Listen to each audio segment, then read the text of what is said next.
ഈ പരാതിയില്ല, കേസെടുക്കാൻ പറ്റില്ല, ഈ വാദത്തോടെ താങ്കൾ ന്യായീകരിക്കുന്നുണ്ടോ?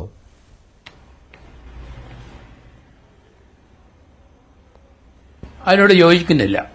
കാരണം ഹേമ കമ്മിറ്റിയിലെ വനിതാ അല്ലെങ്കിൽ ഫിലിം ചേംബർ അല്ലെങ്കിൽ WCC അല്ലെ ആൾക്കാരുടെ മൊഴിയാണ് ഭൂരിപക്ഷം അവർ രേഖപ്പെടുത്തിയിരിക്കുന്നത്. അങ്ങനെ രേഖപ്പെടുത്തുമ്പോൾ ഒരു കോഗ്നിസബിൾ ഒഫൻസിനെ പറ്റി രേഖപ്പെടുത്തിയാൽ അത് ഹൈക്കോടതി ജഡ്ജിയായിരുന്ന വ്യക്തിയായിരുന്നു ജസ്റ്റിസ് ഹേമ. അതുപോലെ തന്നെ അഡ്മിനിസ്ട്രേറ്റീവ് രംഗത്ത് IAS ലഭിച്ച അതിനുശേഷം വളരെ കാലം സർക്കാർ സർവീസിൽ കിടന്ന ഉന്നത പോസ്റ്റിലിരുന്ന ഒരാളായിരുന്നു അടുത്ത ഒരു മെമ്പർ ശാരദ എന്ന് പറഞ്ഞ ഒരു നടി, മഹാനടി. അവരും അതിലെ മെമ്പറായിരുന്നു. ഇവരുടെ മുമ്പിലെ ഏതെങ്കിലും ഒരു സ്ത്രീയെ അല്ലെങ്കിൽ ഒരു നടി ഒരു കോഗ്നിസബിൾ ഒഫൻസ് പറഞ്ഞാൽ അത് റിപ്പോർട്ടിനകത്ത് ഗവൺമെന്റ് കൊടുക്കുന്നതോടൊപ്പം അത് അധികാര സ്ഥലത്ത് അത് റിപ്പോർട്ട് ചെയ്യാൻ ബാധ്യസ്ഥരാണ്. അതിവിടെ കണ്ടില്ല. കാരണം നമുക്കറിയാമല്ലോ, സ്കൂളിലും കോളേജുകളിലും ഒക്കെ കുട്ടികളെ പീഡിപ്പിച്ചൊക്കെ സംഭവം ഉണ്ടാവുമ്പോൾ അവിടുത്തെ ടീച്ചേഴ്സാണ് അത് ആദ്യം കുട്ടികളിൽ നിന്ന് മനസ്സിലാക്കുന്നത്. ഇമ്മീഡിയറ്റ് ആയിട്ട് അവർ പോലീസിനെ റിപ്പോർട്ട് ചെയ്യുകയാണ്. അപ്പോൾ ഇന്ത്യയിലെ ഒരു കോഗ്നിസബിൾ ഒഫൻസ്, പ്രത്യേകിച്ച് മൈനർ, പ്രത്യേകിച്ച് സ്ത്രീകൾ, അല്ലെങ്കിൽ ഒരു റേപ്പ് കേസ്, അല്ലെങ്കിൽ ഒരു സെക്ഷൽ അബ്യൂസ്, അങ്ങനത്തെ കേസുകളൊക്കെ വന്നാൽ ഇമ്മീഡിയറ്റ് ആയിട്ട് പോലീസിനെ റിപ്പോർട്ട് ചെയ്യാൻ അത് കേൾക്കുന്ന ആൾ ബാധ്യസ്ഥരാണ്. അത് ഗവൺമെന്റ് കൊടുത്ത് റിപ്പോർട്ട് എടുക്കുകയല്ല. അതുപോലെ തന്നെ നമ്മൾ ഇപ്പോഴത്തെ ഈ നിയമപരമായി ഹൈക്കോടതി ഡിവിഷൻ ബെഞ്ചില് അവിടെ ഒരു പൊതുപ്രവർത്തകനായ പായിച്ചറ നവാസ് കൊടുത്ത കേസിലാണ് ഡിവിഷൻ ബെഞ്ച് ആ കേസിന്റെ അൺസെൻസേർഡ് ആയിട്ടുള്ള മുഴുവൻ ആ റിപ്പോർട്ടും ഹാജരാക്കാൻ പറഞ്ഞു കഴിഞ്ഞു.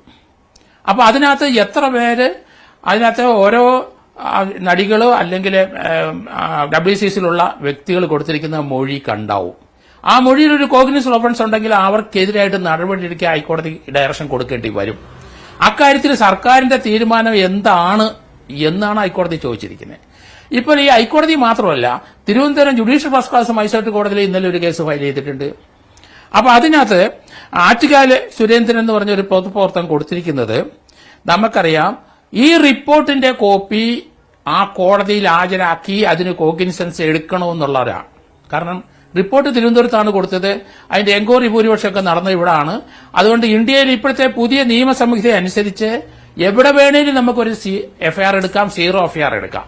അപ്പൊ ജുഡീഷ്യൽ ഫസ്റ്റ് ക്ലാസ് മജിസ്ട്രേറ്റ് കോടതിയിൽ ഇപ്പം കൊടുത്തിരിക്കുന്നത് അവിടുത്തെ ഈ പ്രൈവറ്റ് ഈ ആറ്റുകാല സുരേന്ദ്രൻ കൊടുത്തിരിക്കുന്നത് 94 CRPC പ്രകാരം ആണ് കൊടുത്തിരിക്കുന്നത്. എന്ന് പറഞ്ഞാൽ ഈ ഡോക്യുമെന്റ് കോടതിയിൽ ഹാജരാക്കണമെന്നാണ് ആവശ്യപ്പെടാനുള്ള അധികാരം CRPCയിലുണ്ട്.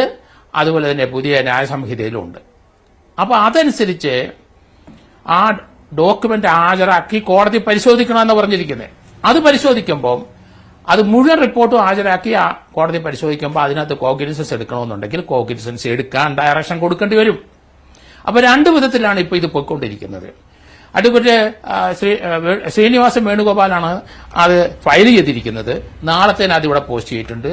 ഹൈക്കോടതി അടുത്ത 10-ാം തീയതിക്കകം ഈ മുഴുവൻ റിപ്പോർട്ടും അൺസെൻസേർഡ് ഹൈക്കോടതി എത്തിക്കാൻ പറഞ്ഞിട്ടുണ്ട്. ശരി, അത് പരിശോധിച്ചിട്ട് ഹൈക്കോടതി ഒരു തീരുമാനമെടുക്കും. ഞാൻ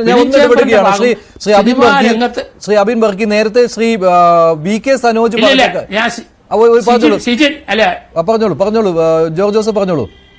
സജിൻ പറഞ്ഞ ഒരു പോയിന്റ് ഉണ്ട്. അവർ ഈ ഫിലിം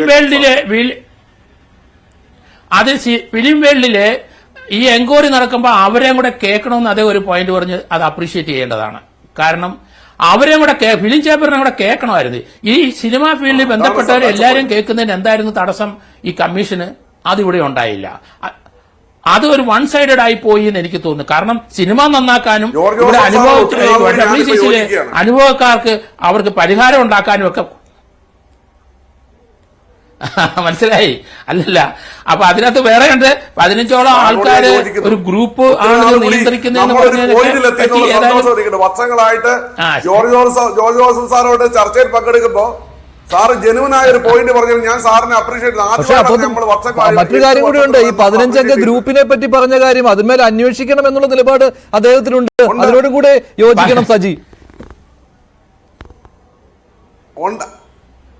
തീർച്ചയായിട്ടും 15 ഞങ്ങൾക്കറിയാലോ. മലയാള സിനിമ ഇത് ഹിന്ദി സിനിമ ഇംഗ്ലീഷ് സിനിമയൊന്നും അല്ല. ജോർജ് ജോസഫ് പൂർത്തിയായിക്കോളൂ. ഇല്ല സാർ, അങ്ങനൊന്നുമില്ല സാർ. CMA ആദ്യം അങ്ങനെയാണ് തിലകന്റെ കാര്യം ഒന്ന് പറഞ്ഞേ. സജി നന്ദിയാട്ടെ, തിലകൻ പറഞ്ഞ കാര്യം എന്നോടാണോ?